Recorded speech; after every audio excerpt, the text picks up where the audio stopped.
Learning दो तरीके से है, एक तो एक्टिव लर्निंग है और एक पैसिव लर्निंग है। एक्टिव जी। लर्निंग जो पेरेंट्स बच्चे को बता रहा है कि आपको ये ऐसे करना है, मदर बता रही है कि आपको ऐसे करना है, ये नहीं करना। लेकिन एक पैसिव लर्निंग है जो ज़्यादा इंपॉर्टेंट है। यस। उसमें आप कुछ बता नहीं रहे डायरेक्टली, लेकिन आपने जो किया है, जो आप कर रहे हो, आपका उससे उससे बच्चा उससे सब सीख रहा है। उससे सीख रहा है। तो यस। कहीं न कहीं जो पैसिव लर्निंग का जो पार्ट होता है, जो यस। ड्यूरेशन होता है, यस। वो ज़्यादा इम्पोर्टेंट रोल प्ले करता यस। है। अगर मम्मी ने बोला कि ये चीज़ लेनी है, तो फादर बोले नहीं नहीं ये चीज़ नहीं लेनी, क्यों लेनी, फालतू खर्चा क्यों करने का, ये सब नहीं करने का। तो उसको ये नहीं समझ में आएगा कि उसके पीछे का डिसीजन मेकिंग क्या है, वो क्या सोच रहे हैं। वो यही समझेगा कि जिस तरीके से मेरे फादर ने बोला, उसको रिएक्ट करने का तरीका इसी तरीके से जाता है। So I have taken my own decision for myself. And last 7 days हो गया मैं उस क्लास में जा रही हूँ, और अब मैंने अपने घर वाले को बताया तो उन्होंने बहुत ही अच्छे से एक्सेप्ट कर लिया है मेरे इस डिसीजन को। Now what they are thinking कि यस, शी इज़ नाउ और he is now able to take decisions independently. तो उस फैमिली मेम्बर्स ने बच्चे को कहीं ना कहीं समझा। सो लेडीज एंड जेंटलमैन, एक बार फिर से स्वागत है अननेकेड ट्रूथ में। और हम आज फिर से मुखातिब होने वाले हैं सुशील राय सर से, जिनसे पहली मुलाकात हमारी हुई थी, जहां हमने समझा था बिजनेस हाउसेस, स्ट्रेटजी, प्रोडक्ट, उन सारी चीज़ों को। लेकिन आज जो टॉपिक है हमारा, वो ज़्यादा इम्पॉर्टेंट है और एक ऐसी टॉपिक है जो सोसाइटी पे बहुत गहरा इम्पैक्ट डालता है, और वो एजुकेशन से रिलेटेड। और एजुकेशन में भी बात करूँ मैं, तो मैं बेसिकली आज जिस टॉपिक पे बात करना चाहता हूँ, वो बात करने वाला हूँ मैं कि पेरेंट्स एजुकेशन के बारे में क्या सोचते हैं, बच्चों के बारे में क्या सोचते हैं, बच्चों को क्या एजुकेशन देना है, उनके बारे में उनका क्या पॉइंट ऑफ व्यू है। काफ़ी सारी चीज़ें हैं जो इम्पॉर्टेंट है इस सेगमेंट में, और वहीं से हम शुरुआत करने वाले। लेकिन उससे पहले मैं एक रिमाइंड ये कराना चाहता हूँ आपका कि मेरे नज़रिए से education is not something like जो ट्रेडिशनल एजुकेशन है, जिसमें हमने 9, 10th, 11th, 12th और ग्रेजुएशन करा दिया। नहीं, it should be curving tool, जो एक बच्चा जो बॉर्न हुआ है वहाँ से लेके जब तक वो खुद को चलने और चलाने की कंडीशन में पहुँचता है, लाइक लेट्स से कि 25 ईयर्स तक, वो जो ड्यूरेशन है, उस ड्यूरेशन को आज हम समझने की कोशिश करेंगे। लेकिन एक पेरेंट्स के नज़रिए से, पेरेंट्स का क्या नज़रिया होता है उस बेसिस पर। तो चलिए मिलते हैं सुशील राय सर से। सर, बहुत बहुत स्वागत है आपका। हेलो, हाय। और सबसे पहले तो मैं यही समझना चाहता हूँ कि वो जो डिफरेंशिएट है, जो डिफरेंस अपन बनाते हैं, फिर अपन डीप चलेंगे उसके फॉर्मेट में। तो जो आज के टाइम का एजुकेशन है पेरेंटिंग के हिसाब से, और जो हमारे टाइम में लेट्स से इन 90s और 2000 में था पेरेंटिंग के हिसाब से, उसमें क्या डिफरेंस देखते हैं आप? देखिए, जो शुरू में जब हम लोग जब हमारे पेरेंट्स जिस तरीके से एजुकेशन को देखते थे, वो एजुकेशन का मायना ही अलग था। उनके लिए ऐसा था कि एंड गोल सिर्फ उनके पहले से ही लिमिटेड थे।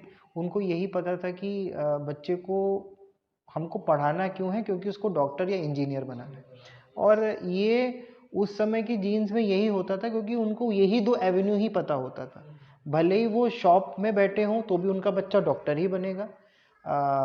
भले ही वो एक एजुकेशन फील्ड में हो, स्कूल में पढ़ा रहे हो, एक प्रोफेसर हो, वो उनको टीचिंग नहीं पढ़ाएंगे, बट उनको बोलेंगे कि तुमको भी डॉक्टर या इंजीनियर ही बनना है। तो उस समय पेरेंट के पर्सपेक्टिव्स अलग होते थे। उसमें उनको यही दो एक एवेन्यू दिखता था कि लॉन्ग टर्म में यही एक कैश काउ है जो एंड ऑफ द डे मुझे रिजल्ट देगा या मेरे चीज़ों को आगे लेके जाएगा। उस समय ये नहीं होता था कि मेरा, अगर मैं एक एंटरप्रेन्योर हूँ तो मेरा बच्चा भी एक एंटरप्रेन्योर बनेगा, उसकी भी रोल पाथ एक एंटरप्रेन्योर की होगी। लेकिन आज सोशल अवेयरनेस के थ्रू, मीडिया के थ्रू उनको ये चीज़ पता चल गई है कि एवेन्यूज़ बहुत सारे हैं, जहाँ पे मल्टीपल स्ट्रीम्स है, मल्टीपल एवेन्यूज़ हैं। पहले म्यूज़िक और डांस को उतनी रिकग्निशन नहीं मिलती थी।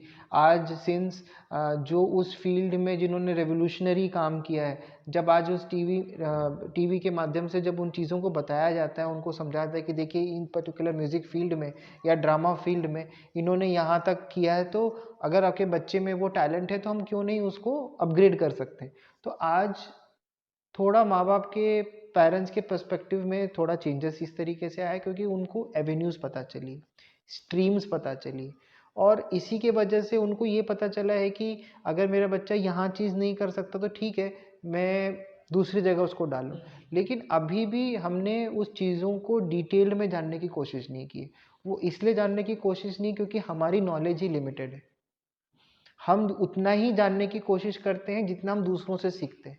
और हम उन दूसरों से उतना सीखते हैं जितनी नॉलेज उनके पास होती है। हम एक्चुअल एक्सपर्ट के पास नहीं जाते, राइट। जैसे अगर मैं बहुत सिंपल लेमैन टर्म्स में अगर बताने की कोशिश करूं कि अगर आप बीमार हैं, ठीक है, तो आपको डॉक्टर के पास जाना चाहिए।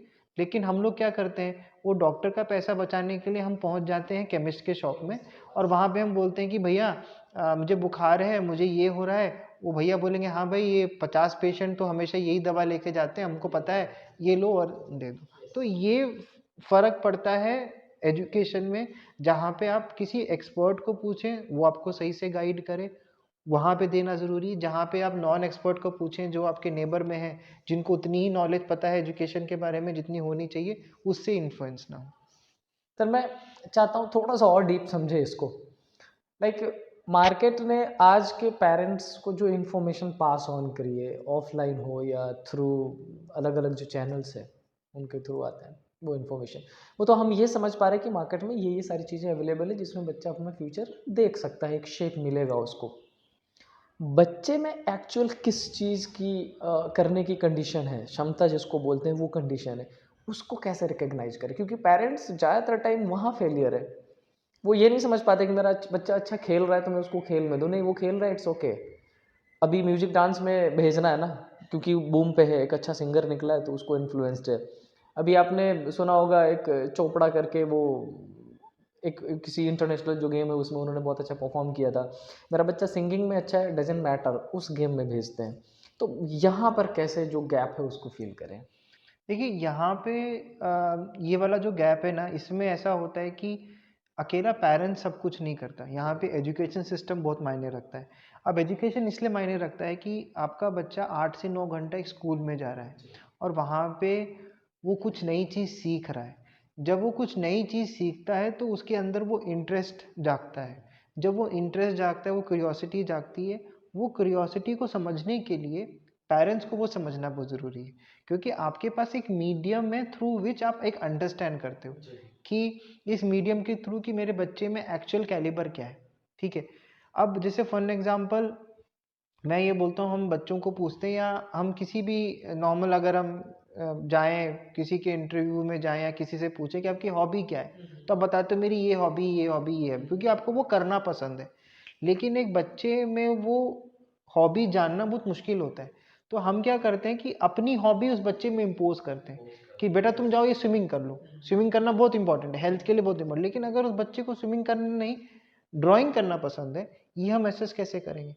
तो इसके लिए एजुकेशन सिस्टम बहुत इंपॉर्टेंट है कि अगर एजुकेशन सिस्टम में आपको हर दिन एक नई चीज़ सिखाई जाती है, अगर स्कूल उसको उस तरीके से डेवलप करे कि वो हर दिन एक नया चीज़ उस बच्चे को सिखाए, और वो सीखते सीखते, बिकॉज देखिए एक चीज़ होती है कि जिसमें आपको करना अच्छा लगता है, बट एक्चुअली में जो करना अच्छा लगता है उसमें एक्सपर्टीज हासिल करना एक दूसरी बात है, ठीक है।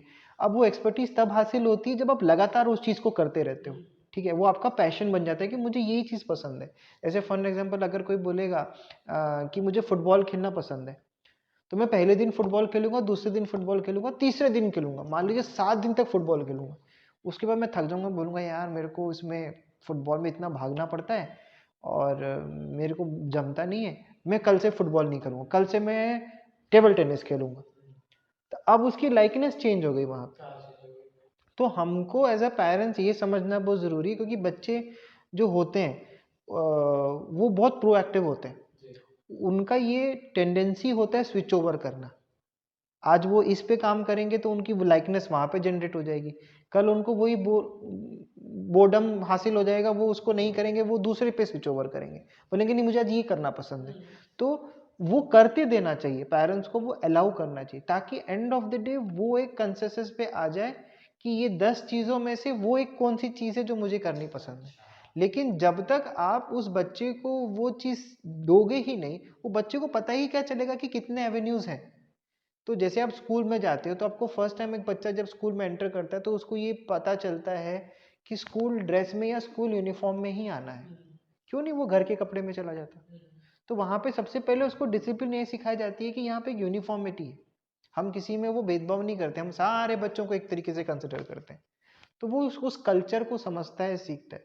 उसी तरीके से एक पेरेंट्स को ये समझना बहुत ज़रूरी है कि at the end of the day मेरे बच्चे में ऐसी क्या कैलिबर है जिसको मैं प्रॉम्प्ट करना चाहता हूँ। तो जो पेरेंट्स होते हैं वो मेंटर का काम करते हैं, जहाँ पे उनको एजुकेशन से ये एक हेल्प मिल जाती है कि मेरा बच्चे का एक्चुअल में कैलिबर कहाँ पर है और मुझे उसको कहाँ किस डायरेक्शन में लेके जाना है।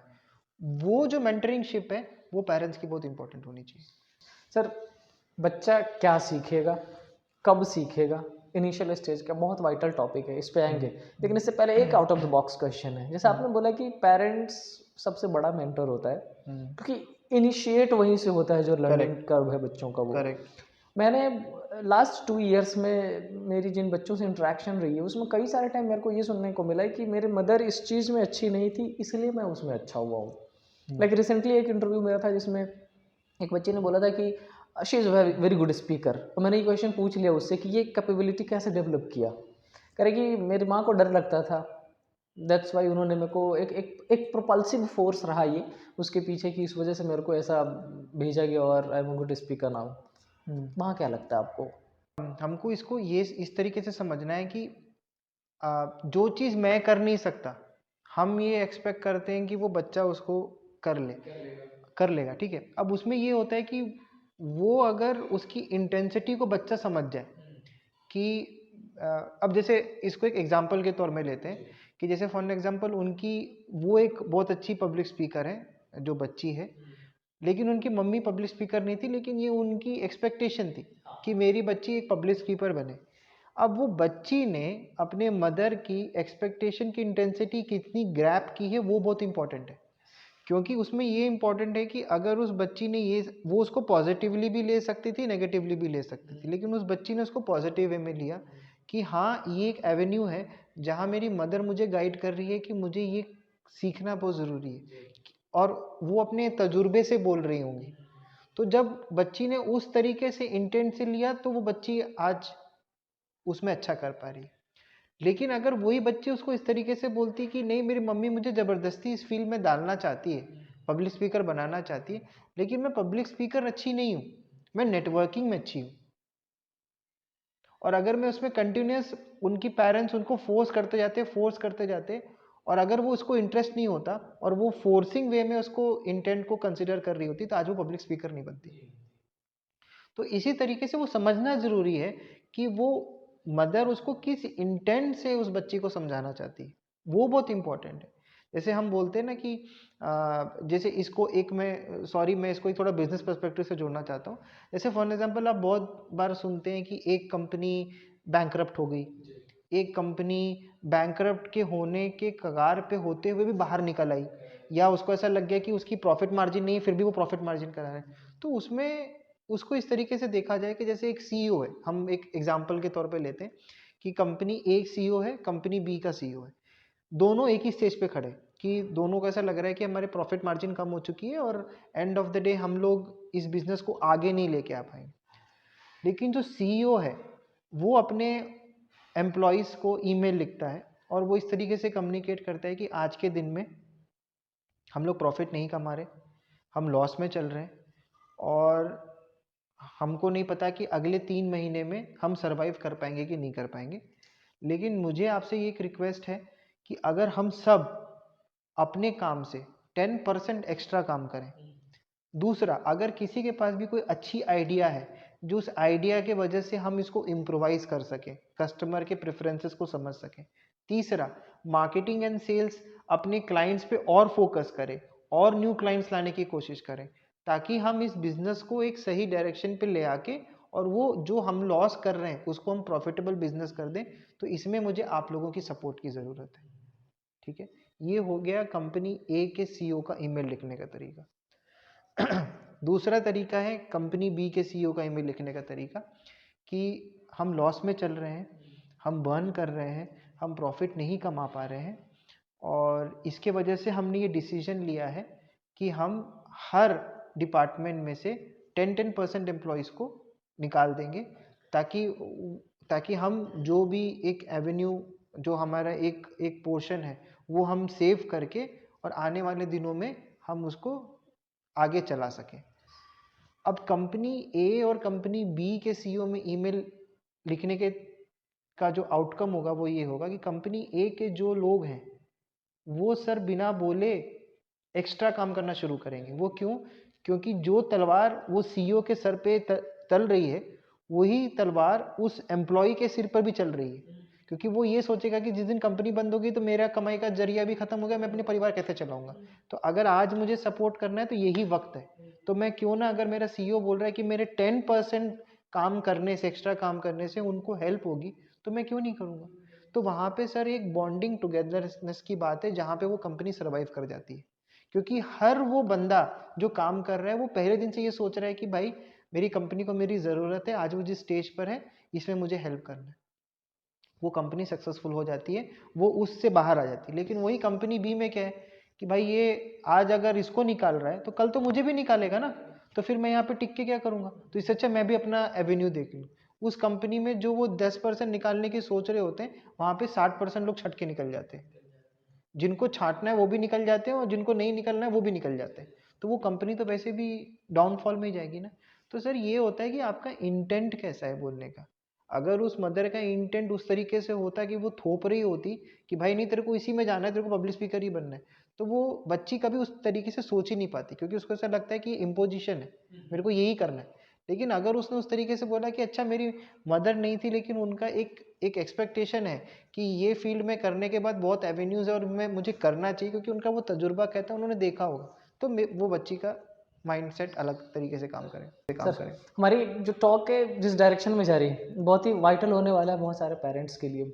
रिसेंट पास्ट का ही कुछ एग्जांपल मैं और कोट्स करता हूँ आपके सामने। कुछ एक बच्चे थे जो जेई मेंस के लिए प्रिपेयर कर रहे थे, लेकिन सडनली मेरे से मिले और कि सर मैं क्लैट में आना चाहता हूँ या क्लैट में आनी चाहती हूँ, ऐसा कुछ। मुझे क्यों? तो सर एक एक एक इम्पोजिशन काइंड ऑफ ही था कि मेरे को ये करना है, और मैं जब उस क्लास में होती हूँ तो मेरे को ऐसा लगता है कि मैं घुट रही हूँ, घुट रहा है। करेक्ट।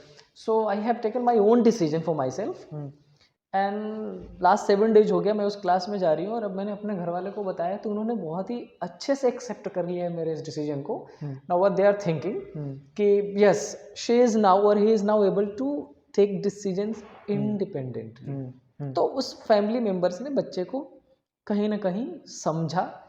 दूसरे केसेस में ऐसा रहता है कि नहीं, तुमने जो भी डिसीजन लिया है जस्ट डू इट रिवर्स, जहाँ थे वहीं करने चले जाओ।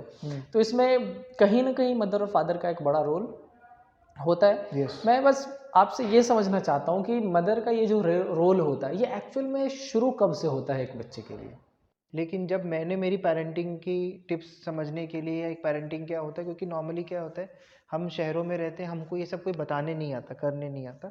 तो उसके लिए मैंने एक छोटी सी IIM बैंगलोर से एक कोर्स समझने की करने की कोशिश की थी, जिसमें एक प्रोफेसर ने गाइड किया था। तो उन्होंने ये बोला था कि देखिए जो एक मदर होती है, ठीक है, जो एक रोल मॉडल का प्ले करती है कैरेक्टर, उसमें ऐसा होता है कि देखिए अगर आपको जिस डायरेक्शन में जाना है, हम ये समझते हैं कि देखिए हर एक ह्यूमन बीइंग में प्रोज एंड कॉन्स है, मेरिट डिमेरिट्स है, ठीक है, कोई भी ह्यूमन बीइंग परफेक्ट नहीं है, ठीक है।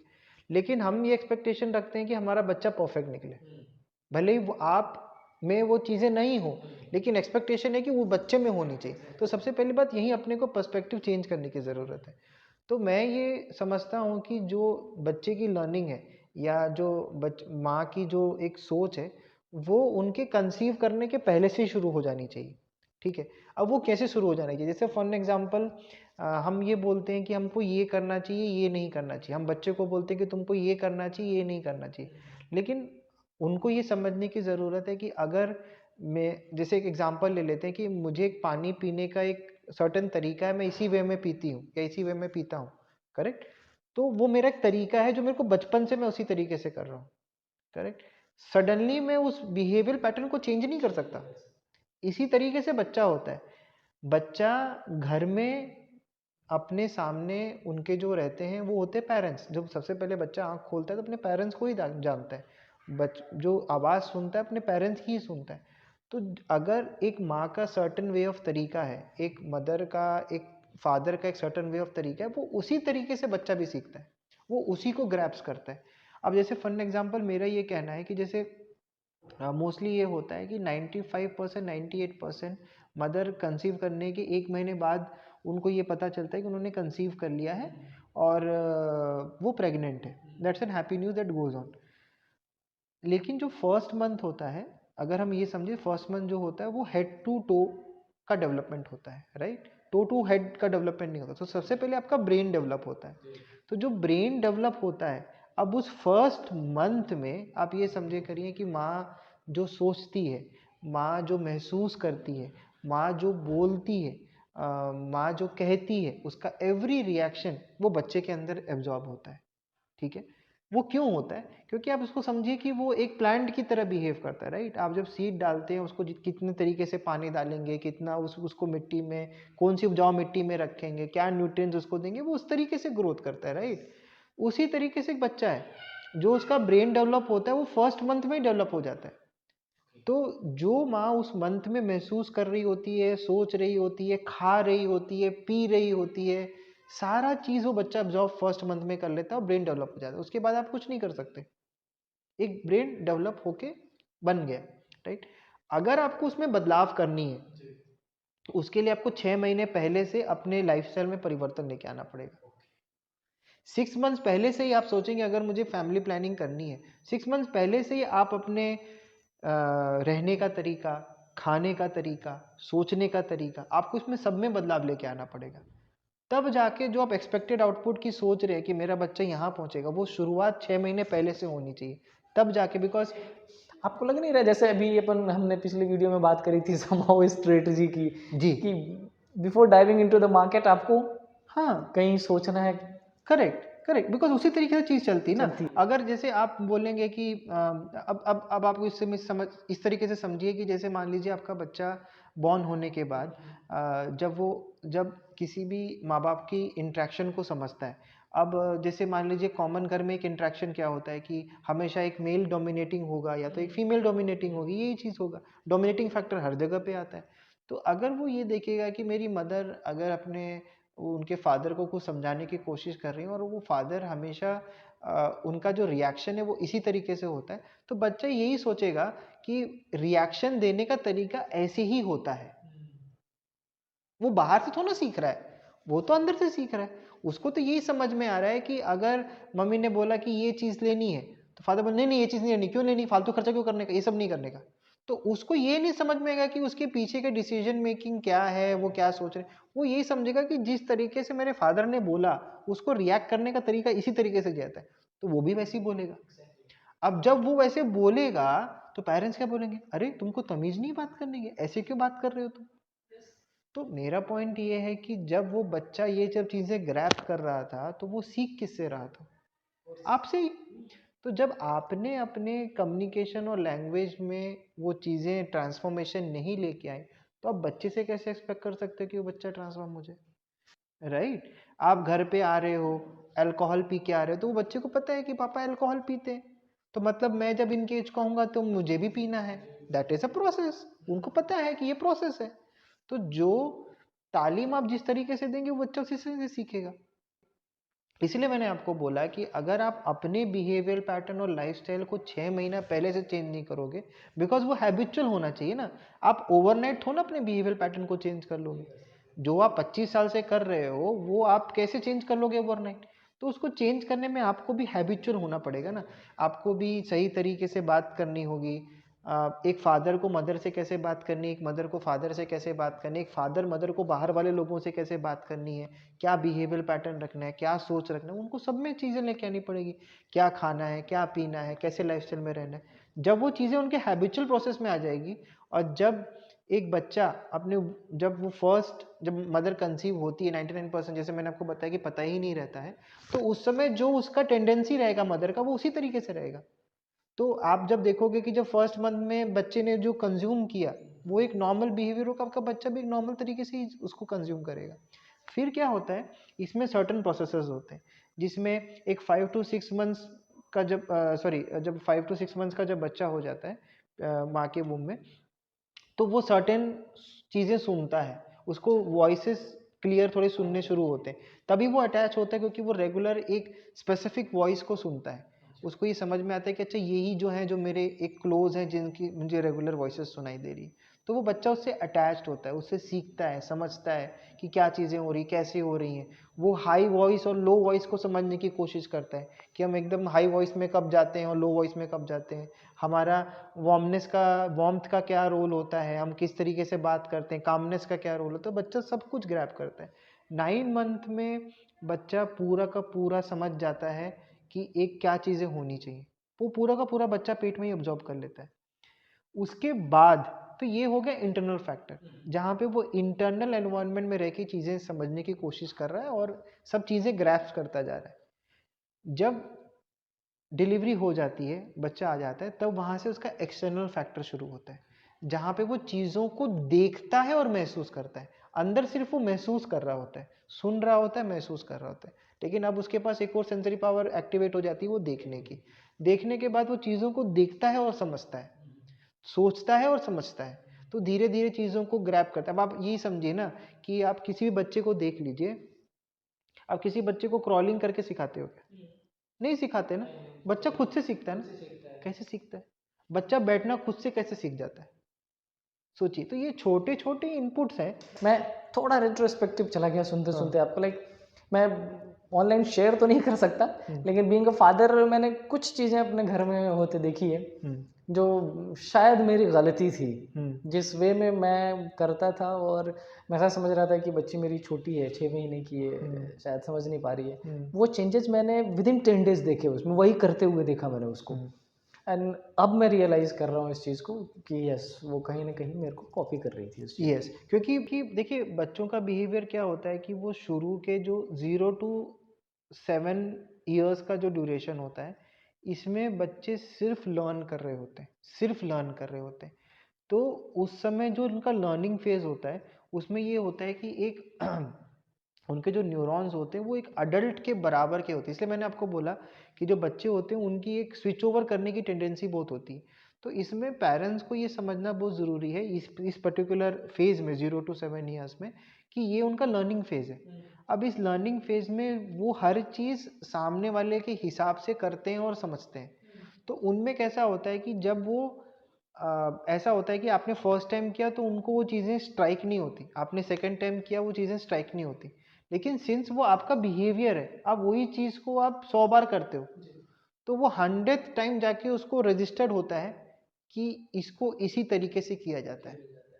तो जब वो रजिस्टर हो जाता है, वो बच्चे में रजिस्टर हो जाता है, अब आप उसके अंदर कुछ चेंजेस नहीं कर सकते, क्योंकि उस बच्चे को पता चल गया है कि इसको ये प्रोसेस करने का यही एक तरीका है, इसी तरीके से करते हैं। तो जैसे अगर आप हर बार हर चीज़ पे एक हाई एंड पे रिएक्शन देते हैं, तो बच्चे को ये समझ में आता है कि मुझे भी हाई एंड पे रिएक्शन देना है। बच्चे को ये समझ में आता है कि कब और कैसे, वो नहीं पता है उसको। उसको बस इतना पता है कि इसको हाई एंड में रिएक्शन देना पड़ता है। तो जैसे अगर उसको कोई खिलौना नहीं मिला, तो वो एक हाई एंड रिएक्शन ही देगा आपको, क्योंकि वो हाई एंड रिएक्शन उसने सीखा कहाँ से? अपने मदर फादर से।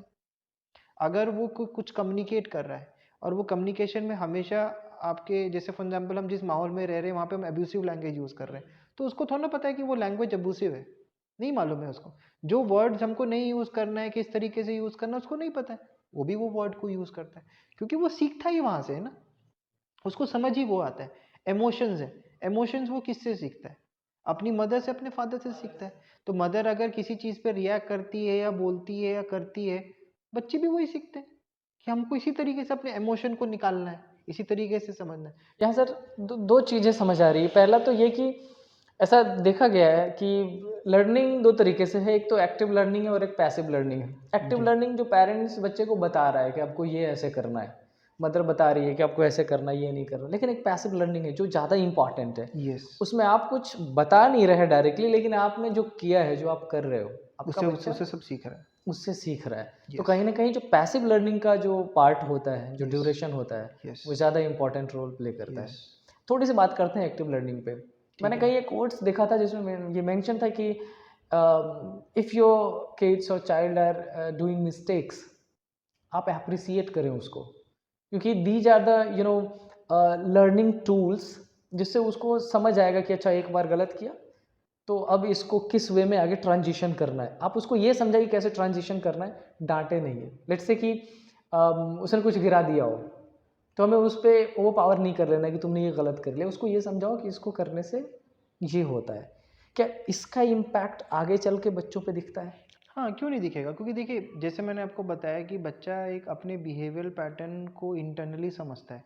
अब जैसे फॉर एग्ज़ाम्पल मैं ये बहुत बार देखता हूँ कि जैसे बच्चों को डिसीज़न नहीं लेने दिया जाता। जैसे फॉर एग्ज़ाम्पल आप मेरे को ये समझ लीजिए कि मैं रोज़ शॉप में जाता हूँ अपने बच्चे के साथ, ठीक है? और मैं एक स्पेसिफ़िक अगर हम डेली रूटीन की बात करें तो हम ब्रेड और मिल्क खरीदते ही खरीदते हैं, राइट? अगर मैं गया, मैंने शॉपकीपर से बोला कि बेटा आज तुम जाके दूध ले आओ, मैं हूँ उनके साथ, पीछे हूँ, मैं चल रहा हूँ। बच्चे ने गया, बोला अंकल मेरे को मिल्क चाहिए, आपने उसको 50 रुपए का नोट दे दिया, बच्चे ने दे दिया 50 रुपए का नोट। अंकल ने गलती से ट्रांजैक्शन करते वक्त 30 रुपए देना था, 20 रुपए दे दिया, बच्चा चुपचाप लेके आ गया। तो आपको उस बच्चे को ये सिखाना है कि बच्चे, सबसे पहले आपको ये देखना है कि आपका मिल्क जो है वो फ्रेश है कि नहीं है। तो इसके पीछे हम लोग क्या देखते हैं कि इसकी वैलिडिटी चेक करते हैं कि आज का दूध है कि नहीं है। अगर नहीं है तो आपको बोलना है भैया मुझे फ्रेश दूध चाहिए जिसकी डेट नहीं निकली हो। हम भी वैसे करते हैं, बच्चा भी वैसा करेगा। फिर दूसरी चीज़, बच्चा आपको 50 रुपीज़ दिया था, 20 रुपीज़ की मिल्क आती, 30 मान वो आपको मिलना चाहिए था। आपने वहाँ पे काउंट किया था कि 10 रुपीज़ के 3 नोट मिले थे क्या? तो उसमें बच्चे को ये नहीं लगेगा कि मेरे पेरेंट्स मुझे ये बोल रहे हैं कि तूने गलत किया कि सही किया। मेरे पेरेंट्स उसको इस तरीके से समझा रहे हैं कि जब मैं अगली बार ट्रांजैक्शन लेने जाऊं तो मुझे इन इन चीज़ों का ध्यान रखना है। दैट इज वॉट बच्चा समझता है, सीखता है, उसमें एक डिसीजन मेकिंग कैपेबिलिटी आती है। मुश्किल है उसका। ओके, सर ये लिटरली बहुत वाइटल है ये हम्म, इंफॉर्मेशन। जी। मैंने आपको ही सुना है सेगमेंटाइज करते हुए हम्म एज वाइज, हम्म थोड़ा सा ब्रीफ उसका। हाँ, देखिए जैसे इसमें कैसा होता है कि जैसे मैंने आपको ज़ीरो का बताया कि एक माँ के वूम से बच्चा सुनने समझने लग जाता है। फिर जब वो आँख खोलता है, एक 6 मंथ्स के बाद उसको एक कलरिंग फॉर्मेट समझ में आता है, सब ब्लैक एंड वाइट होता है, उसको समझ में आता है, एक स्ट्रक्चर समझ में आता है, एक वॉइस मॉड्यूलेशन समझ में आती है। बच्चा धीरे धीरे वो चीज़ों के साथ अटैच्ड होता है। उसको ये समझ में आता है कि भाई मेरे यही जो लोग हैं उनके साथ मुझे कंफर्ट है, कामनेस है। तो वहाँ से बेसिकली एक लर्निंग फेज़ होता है। तो 0 to 7 ईयर्स जो होता है वो बच्चे का एक बहुत क्रिटिकल और क्रूशियल फेज़ होता है किसी भी बच्चे का, जिसके अंदर वो सब चीज़ें सीख रहा होता है, समझ रहा होता है, और उसी में उसकी एक आइडेंटिटी बनना शुरू होती है 0 to 7 में। इसलिए बोलते हैं कि वहाँ पे एक जो इमोशनल रेगुलेटर होता है वो फॉर्म हो रही रहती है बच्चे की। तो उस 0 to 7 में, तो उस समय पे जितना आप काम रहें, जितना आप वो कामनेस अपने बच्चे को दें, जितना आप सही और गलत चीज़ों को सिखाएं, जितना जो एक पेरेंट्स का एक रिएक्टिव टाइम होता है, एक रिएक्शंस होता है, वो हम ना दें, हम चीज़ों को समझें, उतना बच्चा अच्छे से समझता है। ठीक है, एक बार 0 to 7 क्रॉस किया, उसका इमोशनल रेगुलेटर बिल्डअप हो गया होता है। उसके बाद आप उसके इमोशन में कुछ भी चेंजेस नहीं कर सकते, क्योंकि वो बच्चा 7 साल आपको देख रहा होता है और उसकी इमोशंस उसी के पे चीज़ें होती, तो हर चीज़ की रिएक्शन, एंटी रिएक्शन सब वो समझ रहा होता है। 7 ईयर्स के बाद जब वो 7 to 12 ईयर्स का होता है तो वो बच्चे में थोड़ा बहुत अब स्ट्रगल और प्रेशर आना शुरू हो जाता है, क्योंकि वो सोसाइटी में मिलता है, बच्चों के बीच में फिट होने की कोशिश करता है, माँ बाप के नज़रों में थोड़ा फिट होने की कोशिश करता है, सोसाइटी में एक चीज़ों को लेने की कोशिश करता है, फिर फ्रेंड्स बनाने की कोशिश करता है। थोड़ा बहुत हल्का फुल्का जब वो 11 12 ईयर्स का होता है तो एक एकेडमिक प्रेशर भी आ जाता है, जो आज के में स्कूल्स एक ग्रेड के पीछे करने की कोशिश करती है कि भाई क्लास में तो फर्स्ट ही आना है, क्लास में तो सेकंड ही आना है, भले वो फर्स्ट क्लास से हो लेकिन वो करना ही है। ठीक है, तो एक एकेडमिक प्रेशर थोड़ा बहुत होना शुरू हो जाता है, पेरेंटल का एक एक्सपेक्टेशंस वहाँ पे फॉर्म हो जाता है। दूसरा, अगर हम देखें तो आज कल एक टेक्नोलॉजी आ गई है जिसमें बच्चा एक मोबाइल डिस्ट्रैक्शन में फंसा रहता है, सोशल मीडिया के डिस्ट्रैक्शन में फंसा रहता है। तो ये वहाँ पे उसके जो चैलेंजेस हैं वो इससे जूझना शुरू करता है 7 to 12 ईयर्स में। फिर जो 13 से 16 ईयर्स का एज होता है, इसमें उसकी आइडेंटिटी क्राइसिस आती है, जहाँ पे वो बच्चा अपनी आइडेंटिटी को एस्टेब्लिश करने की कोशिश करता है। वो एंड ऑफ द डे जो सोसाइटल प्रेशर है, जो सोसाइटी की एक प्रेशराइजेशन है, उसको फेस करने की कोशिश करता है। फिर अपने टीचर्स के एक्सपेक्टेशंस को फुलफ़िल करने की कोशिश करता है, अपने पीयर्स के एक्सपेक्टेशंस को फुलफ़िल करने की कोशिश करता है। धीरे-धीरे उसमें वो चीज़ें आने शुरू हो जाती हैं। जैसे ही बच्चा जब 16-18 ईयर्स का हो जाता है, या आप समझिए कि जब 18 टू 25 ईयर्स का हो जाता है, तब उसके पास एक फ़ेज़ होता है कि जब वो कॉम्पिटिशन के बारे में का एक फ़ियर उसके पास आना शुरू हो जाता है। फिर उसको एक ऐसा लगता है कि भाई at the end of the day मुझे किस स्ट्रीम में जाना है जिससे मेरा एक जॉब एवेन्यूज़ बनेगा। बनेगा भी कि नहीं बनेगा मुझे पता नहीं, वो एक प्रेशर उसके पास आना शुरू हो जाता है। तो देखिए, बच्चा एक 0 टू 25 ईयर्स के में सिर्फ़ और सिर्फ़ मेरे हिसाब से सीख रहा होता है, एक्सपीरियंस कर रहा होता है और आगे बढ़ने की कोशिश कर रहा होता है। इस ड्यूरेशन में एक पेरेंट्स का रोल मॉडल प्ले करना बहुत इम्पोर्टेंट है। अब सर, इसमें मैं ये नहीं बोलता कि आपके पास क्या अफोर्डेबिलिटी है, कैपेबिलिटी है, मैं इसमें कुछ मैं कमेंट नहीं करना चाहता, लेकिन मैं ये बोलना चाहता हूँ कि देखिए, ये सारी चीज़ बहुत क्रूशियल है उस बच्चे के लिए, क्योंकि एंड ऑफ द डे वही उसी तरीके से वो ह्यूमन बीइंग बनेगा, ठीक है। 25 ईयर्स के बाद आप कुछ नहीं कर सकते, बिकॉज उसका खुद का डिसीजन मेकिंग बन जाता है, उसको कहाँ करना है, क्या ना करना है, कैसे नहीं करना है, आप उसका कुछ नहीं कर सकते। और दूसरी चीज़, एज अ पेरेंट्स आप उस स्टेज में पहुँच गए होते हो कि जहाँ पे आपकी भी एक टाइम लिमिट होती है वो चीज़ों को करने की, आप फिर उसको भी संभाल नहीं पाते, बिकॉज आपके खुद के भी क्राइसिस होते हैं वो करने को। तो मेरा ये पॉइंट होता है कि जो 0 टू 15 ईयर्स या 16 ईयर्स होता है, ये बच्चे के साथ पेरेंट्स का टाइम स्पेंड करना बहुत क्रूशियल होता है, क्योंकि ये एक डेवलपमेंट फेज़ होता है। एक बार डेवलपमेंट हो जाती है, फिर आप उसमें कुछ भी चेंजेस नहीं कर सकते, बिकॉज़ आप खुद सोच के देखिए ना, आप हम आगे की सोचते हैं, हम अपनी पीछे नहीं सोचते। मैं हमेशा ये बोलता हूँ कि अपने आप को जानना बहुत इम्पोर्टेंट है, सामने वाले को जानना बहुत इम्पोर्टेंट है, बिकॉज़ ये 2 बहुत क्रूशियल फैक्टर्स हैं जो एक रोल प्ले करता है। तो अगर आप अपने को नहीं समझेंगे, तो आप अपने आने वाले को क्या समझाएँगे? राइट। तो ये जो 0 टू 16 ईयर्स होता है, ये समझिए एक R&D का फेज होता है। तो आप जो अपने एक्सपेक्टेशंस अपने बच्चे के साथ रखना चाहते हैं, आप रख रहे हैं, बट बच्चे की एक्सपेक्टेशंस क्या है वो भी तो आपको समझना जरूरी है। तो एंड ऑफ द डे वहां पे दोनों का रोल प्ले करना बहुत इंपॉर्टेंट है। Thank you very much. Thank you. जैसा सर ने कहा कि अपब्रिंगिंग एक बच्चे के लाइफ में बहुत ज़्यादा ज़रूरी होती है, तो अपब्रिंगिंग में मैं अपने एंड से बस ये ऐड ऑन करना चाहता हूँ, जैसा सर ने भी कहा कि अगर आप पेरेंट्स हैं तो थोड़ा सा इस चीज़ का ध्यान रखें कि आपका काम इंपॉर्टेंट है, लेकिन ये भी एक काम है जिसमें आपका प्रेजेंट होना बहुत ज़्यादा ज़रूरी है, क्योंकि बच्चा आपसे सीख रहा है तो आपसे वो चीज़ें सीखे जो आप उसको सिखाना चाह रहे हो। अगर वो बाहर जाके या किसी डिफरेंट जगह पर जाके कुछ सीख रहा है जो अनवांटेड है, जो उसके लाइफ को कुछ ख़राब शेप दे सकता है, जिससे उसका फ्यूचर ख़राब हो सकता है, रिस्पॉन्सिबल आप ही होते हैं। तो इम्पॉर्टेंट ये है कि कुछ टाइम निकालें, बच्चों के साथ बिताएं।